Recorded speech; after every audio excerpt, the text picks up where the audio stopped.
Hello.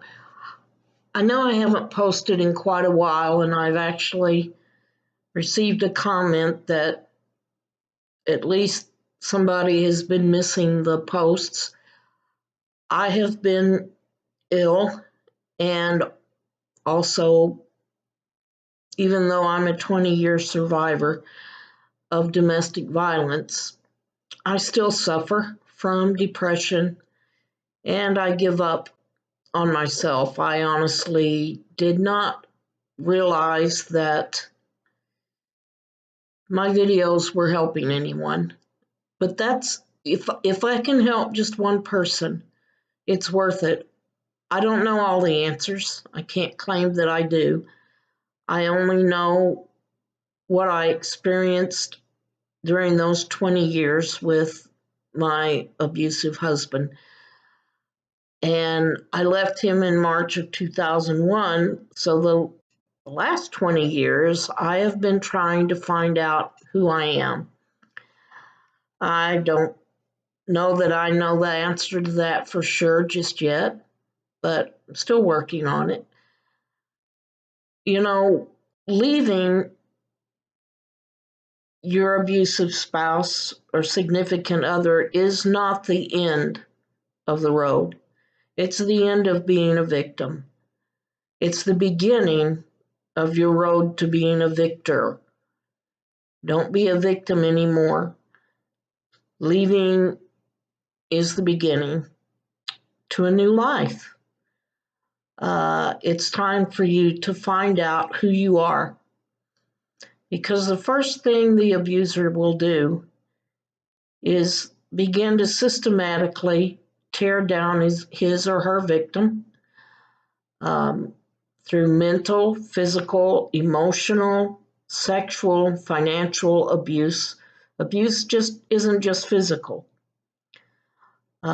If you're suffering some physical abuse, no one has the right to put their hands on you, no matter what you might have done. Get out. It's not safe. Don't stay with someone who physically abuses you. If you're being mentally and emotionally abused, being name called, you're an idiot, or why would you leave me? No one else would want you, or blaming everything on you. Uh, Trying to put a wedge between you and your friends and your family because the abuser wants to isolate you. He wants you, or she wants you. There are women abusers as well, and there are men who are in abusive relationships. We don't hear as much about them. I don't know, except they're embarrassed to let anyone know a woman abuses them. I had a neighbor who lived downstairs, and he told me of his broken nose and broken ribs caused by his abusive wife, who would shove him down the stairs and kick him when he was down. She never had marks on her because he never retaliated. And when the police were called, she tried to blame him, even though he had all of the injuries. It's hard. I understand it may be harder for a man to report these things because maybe they're embarrassed because of what she does. So, all abusers, it comes down to the same thing. They want to control you. Um, they're going to tear you down. They're going to make you feel worthless. That's their goal, to make you totally dependent upon them so that you don't even believe you can get away. You don't believe, well, what am I going to do if I leave? I can't do this. I can't take care of myself. If you have children, well, how am I going to support my children? This is what the abuser counts on. And besides the abuse, tearing you down, making you feel worthless, they also set out to isolate you from your family, from your friends. They don't want you to have anyone on whom you can depend. They turn people against you, sometimes even your own family. They're good at hiding who they are. Uh, they're good at making it seem like you're the one who's crazy, you're the one who has problems. So when you try to tell your family or his family or her family, they're going to say, "Are you serious? He's such a good guy. He's so wonderful. It can't be like that. That's not true." Well, because he or she only allows them to see the good, wonderful part of themselves. They're good actors. Uh, my ex spouse, my family all knew there was something not right. He wasn't real good at hiding certain things. Uh, his family, on the other hand, never believed it of him uh, because he was the best, the Christian of the bunch. He led Bible studies. He did, our dates consisted of gospel meetings. I saw the wonderful side of him while dating. He knew that Bible, but I'm here to tell you, just because someone, and I am a Christian and I attend worship, I study my Bible, but I have to live the life. I can't just go to church on Sunday and claim I was there and then go live Monday through Saturday any way I want, which is basically what some people do. It's what he did. We left the church building, we went home with a monster. Uh, they're good at hiding things. Don't give up. Um, this is part of their plan, is to destroy every link you might have to anyone that could help you or support you. So I'm still trying to figure out exactly how to use this YouTube stuff. I need you to subscribe and to like. If you like what I put out, please subscribe to it. I promise you that I will put out a video every week. I had a comment from one of my viewers. I mean, I don't know how to find the comments on my videos, and I want to put links down for you to, domestic violence hotlines and such. But it clicked up when I clicked on my notifications on YouTube. A comment clicked up that someone asked about my videos I hadn't posted for a long time. Well, I didn't know anybody cared and it was helping anyone. But if I can help just one person, it's worth doing this. I just wanted to use my experience. I've joined so many groups on Facebook for domestic violence, and there are so many women, so many of you who are suffering, who are struggling, who are still in the situations, and those who have gotten out, but now what do? I have to survive. So let me talk a little bit today about what I did. In 2001, I left with my sons, waited till he went to work, and we packed up the car and left. Ended up, well, that doesn't matter, but we stayed in the same town. I didn't really have a lot of choice, but we rented an apartment and I got help from social services. They put me in a job for training. Actually, my job was with the Department of Human Services. So for a year, but he found out, of course, it didn't take long to find a small town, and he moved a trailer into a trailer park just a few blocks from us. Uh, so we made it there for a year, but one day one of my sons had gone to live with, this was Oklahoma, and he had gone to live with my brother in Kentucky just to get away from it all, my youngest. Um, the older two came to me one evening and said, "Mom, we can't take this anymore." And they were all teenagers. I stayed with them way too long. This was the fourth time I'd left, but it got to the point that I was afraid he was going to kill one of the boys, and that was just getting worse. So yeah, it was affecting everybody.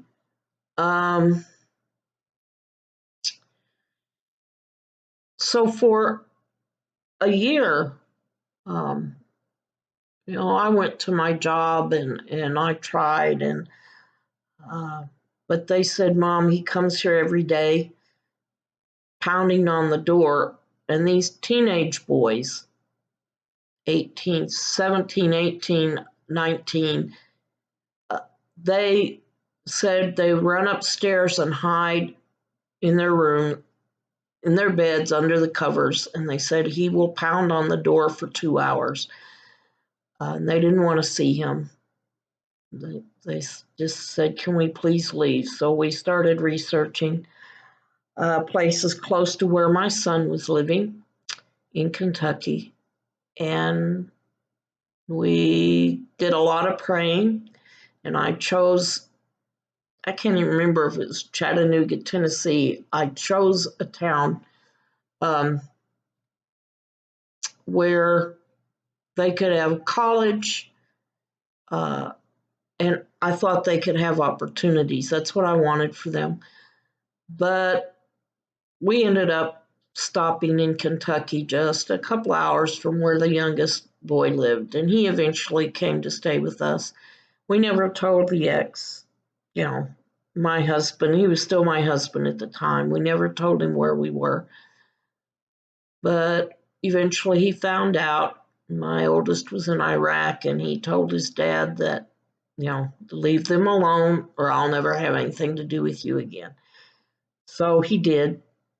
But what I did, made sure that my boys were safe and they had the opportunities that they needed. If they wanted to go to college, I homeschooled, so two of them got their GEDs, and their scores were off the charts, I'm proud to say. Uh, one of them had even won, he did his in Missouri, and he had even won a 2-year college scholarship because of his grades, but his dad made sure he wasn't able to go. But anyway, I digress. I got a job. I worked 3 jobs because I had the worries most of you will have. How am I going to support them? But my kids weren't little anymore. They were teenagers. They were young adults going into adulthood. I worked 3 jobs, a full-time and 2 part-time jobs, to make sure we had a decent place to live and that they had food on the table, because my children were my number one priority. But I also realized that I needed help. So I searched and I found the local women's shelter. They offered weekly SODA classes, which is survivors of domestic abuse. And most of the women there were court ordered to go. I was not court ordered, it was my choice. I went there once a week, and I also took advantage of their individual counseling. Believe it or not, the counselor was a man, very wonderful man. We all felt comfortable with him. So I went to group and individual therapy. A lot of people, "No, that won't help. I don't want to do that." Well, it will help if you want it to help, if you put into it. You have to invest in your future, and that's part of the way a survivor can invest in his or her future. You need to do this. And I even went to regular, other counseling sessions that were not specifically geared to um, victims of domestic violence, because I wanted to get better. And I will tell you, the nightmares, I had nightmares for probably 2 years. It was an ongoing thing. I remember a time that I saw a car in a restaurant parking lot. I was certain it was his car, and my stomach just fell. I thought I was going to die. I was scared to death. And I realized, oh, that's not his car. It terrified me. Has he found me? How did he find me? He eventually found me because he harassed my father, uh, playing the victim. Oh, I miss my kids so much. I want to see him. And my father was elderly, so I had no anger with him. He told him where we were. Uh, he played on an elderly man's emotions, and we made sure, my brothers, that, no threats of violence, but stay away from our dad or you will deal with my brothers, which they would never have been violent, but it was enough to keep him away from my dad. So I, ladies, you're going to go through a difficult time. You're going to have to work through it. The grief, the fear, the pain, the uncertainty. My rock was my God and my faith in God. And I'm telling you, I don't know what you lean on, what you depend on, but I depend on God. I was born and raised in the church. My dad was a preacher, a deacon, an elder. But I had a good household, no abuse. There was no drinking or swearing or things like that in our household. Not that we were perfect, no one is. But that's where my faith came from. That is how I made it. I made it through my faith in God, and without which, I don't know where I would have been.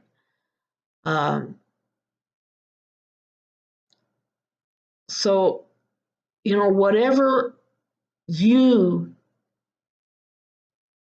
need to help you through this, I'm not talking about drugs or alcohol. Those are your enemies. Those aren't going to help you. Running to another man, another relationship. I know a lot of women do that because they're scared. They need somebody. They feel like they need somebody. But I hope and pray that you will wait and work on yourself and work through this process to find out who you are and what you really want. You can't go off on the rebound because most of you, I say most of you, 20 years, I've never been on a date. The only man I've ever been with was my ex, whom I left in 2001. I've never been around another man except, church to shake hands or my sons. I didn't go out looking. I wasn't interested at all, but I had different situations. I've only ever been with one man, and that's the ex. And he divorced me. I didn't divorce him. After he realized I would not take him back, he decided he would divorce me so he could remarry. So I wasn't interested. And I'm not saying I'm just telling you what I did. And I'm asking you, actually begging you, please don't just run right into the arms of another man, because 9 times out of 10, We're so confused at that time. We're so scared. We're going to go to the same type of man we just left. And it's not worth it. It's just more pain, more heartache. So if you get away, I encourage you, find your local abuse shelter, find the help that they can give you, and go from there and work hard at it.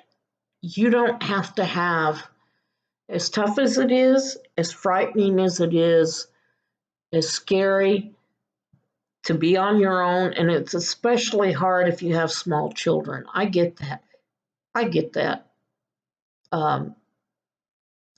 It's not an easy thing. There's nothing easy about it, but it's worth it. It's worth the time you take to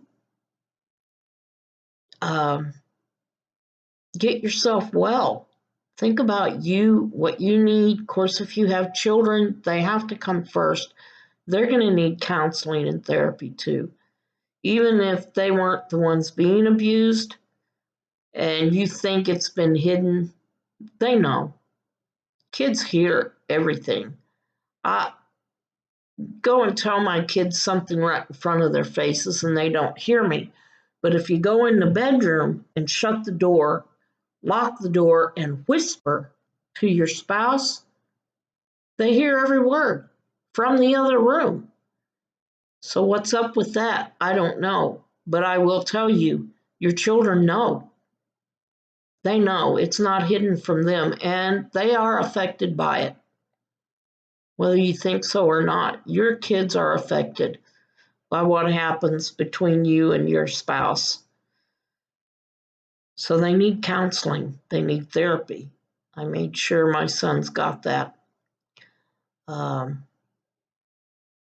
And once they were off on their own, after 9/11, and I knew it would happen, they all joined the Army and they all served, 2 in Iraq, 1 in Afghanistan, and then when they came home, they went into law enforcement.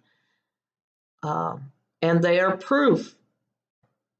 People say, well, I was abused, I can't help it, so I have, that's the way I grew up. No. Don't let your past define your present. All 3 of them, they broke the chain, they broke the cycle. Their dad was abused, his mom was abused, and the cycle went on and on. It's got to break somewhere. Be the one to break that cycle. They broke it. I look at they're married, I have 8 grandchildren, and I look at the men that they are, and I don't just say this because they're my sons. They treat their wives like queens. They come home from work. They don't just sit down. They help with cooking, laundry, dishes. They help with the children. I live with one of my sons. He got married again in July.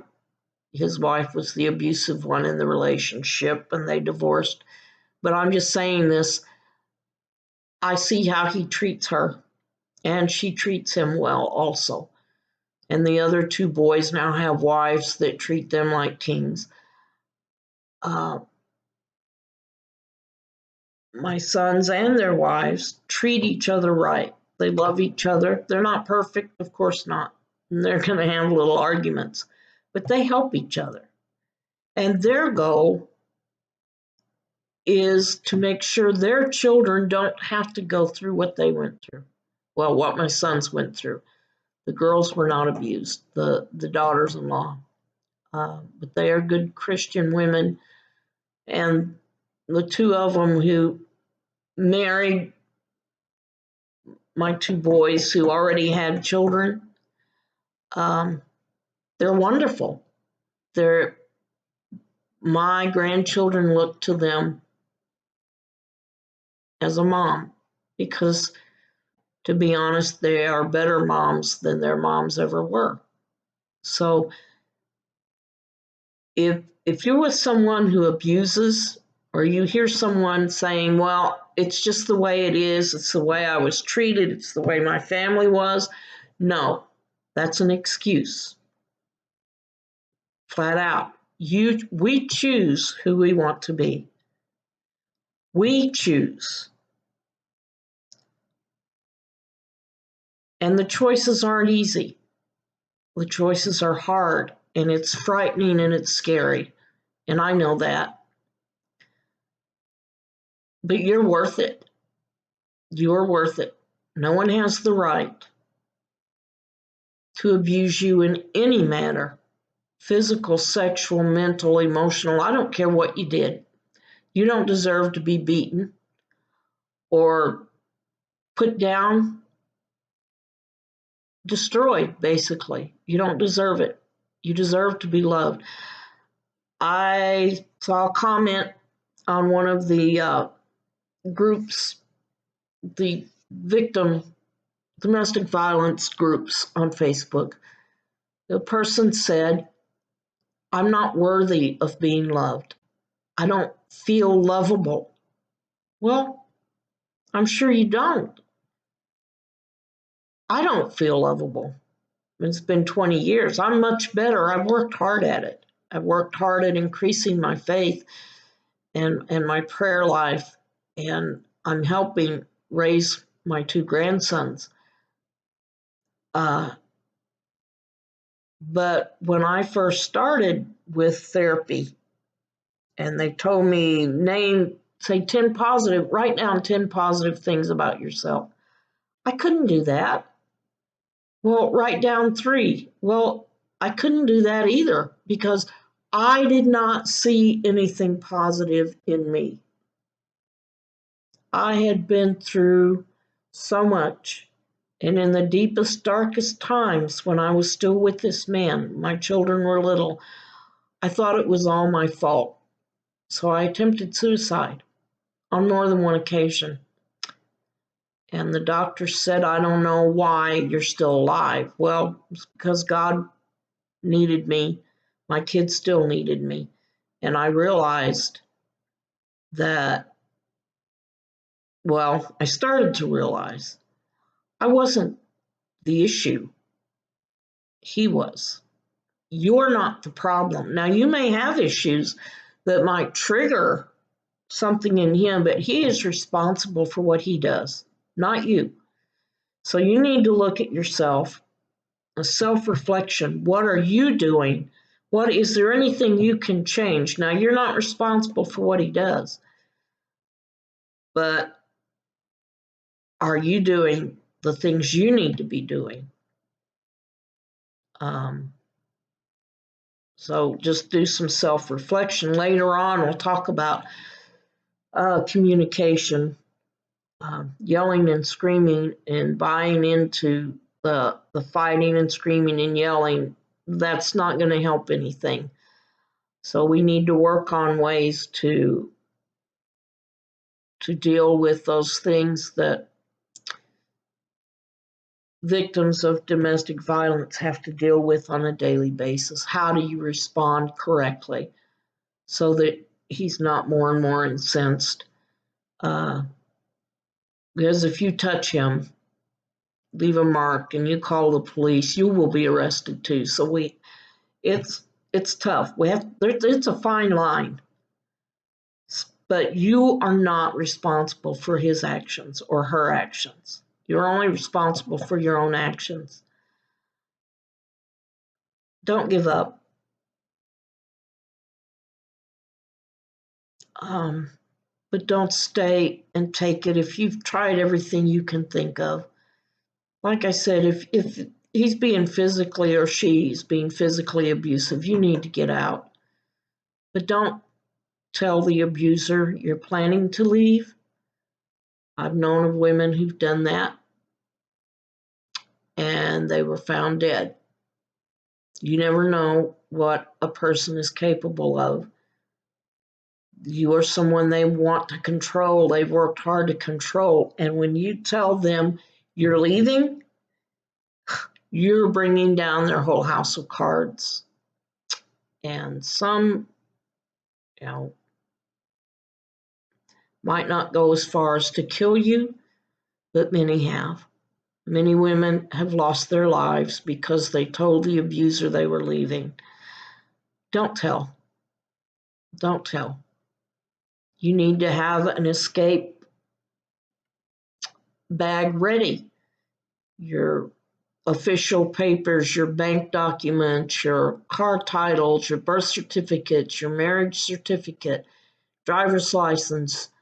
If there's no place you can hide it in the house where he or she won't find it, try a trusted friend. If you don't have that, maybe a safety deposit box at a bank where you can get to it quickly and easily.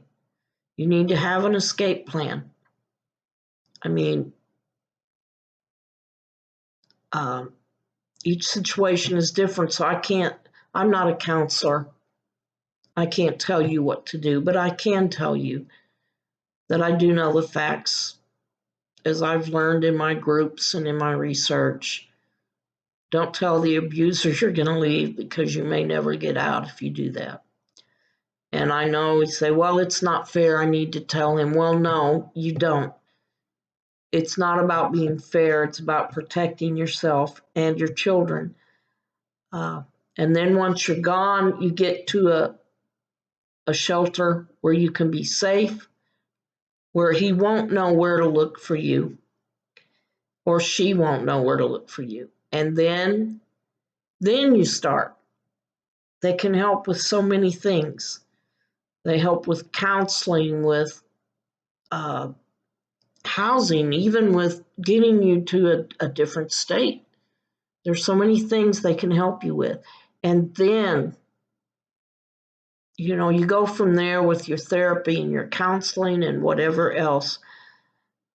I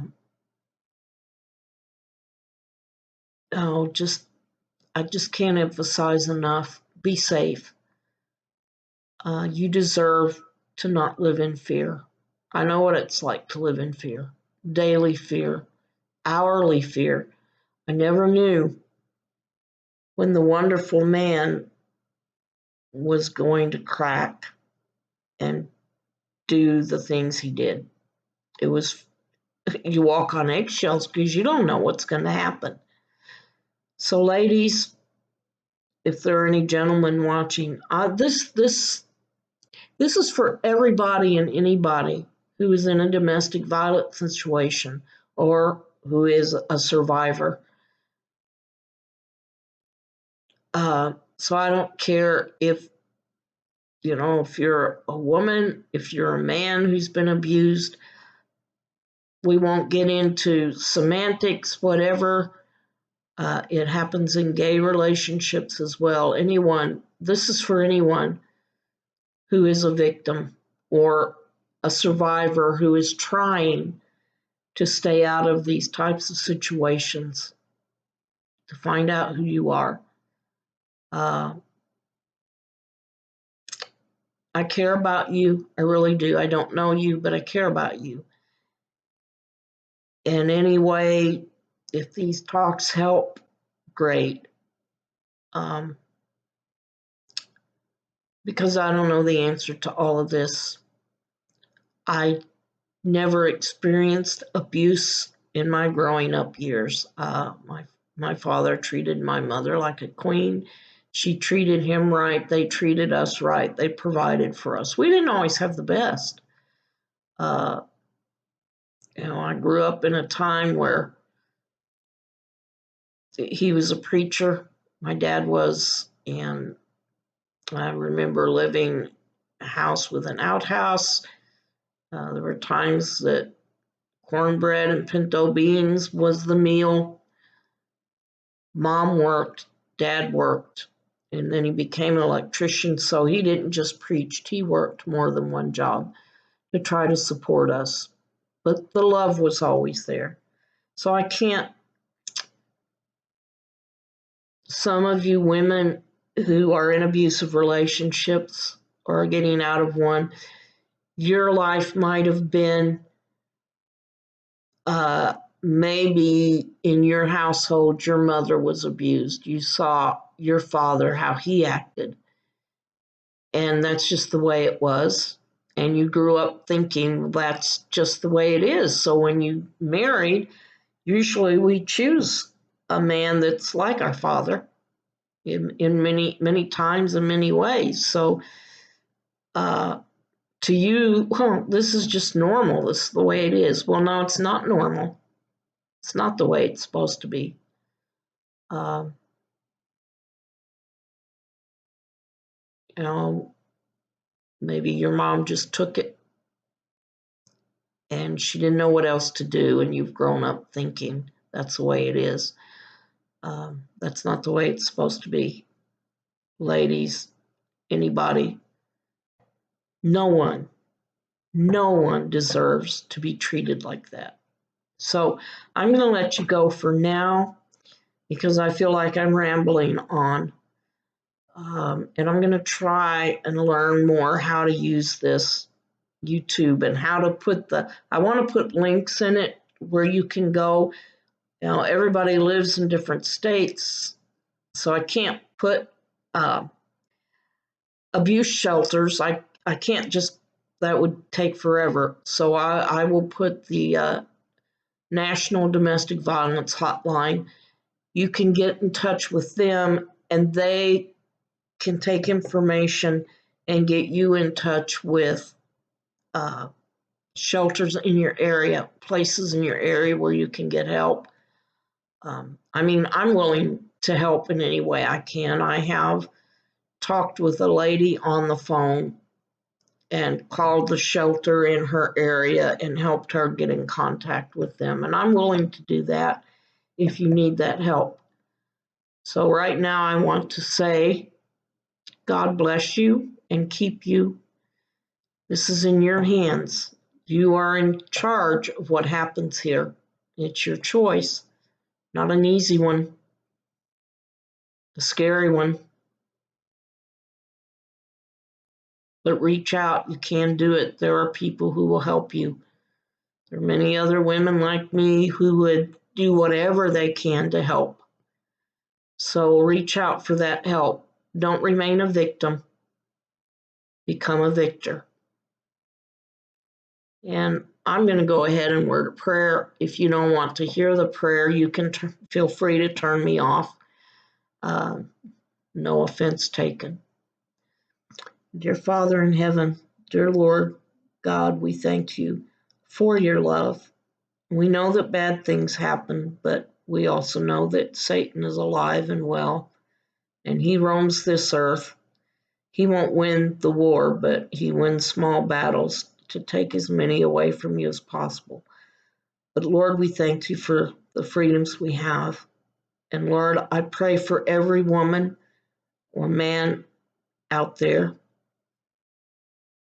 who is a victim, who is desperately trying to find a way out, has lost all hope. I pray that you will be with them, that you will bless them and lift them up and help them, Father, to have the courage to find the way out, and bless the innocent children who have no choice. Just thank you for your love and for your care. You don't always part the waters. You don't always make the way clear, but you are always there and you always give strength. We love you and we thank you. And thank you for your son. It's in Jesus' name I pray. Amen. I'll see you next time. I promise I will post once a week at least. And give me, please, ideas, things that you want to talk about. Bye for now.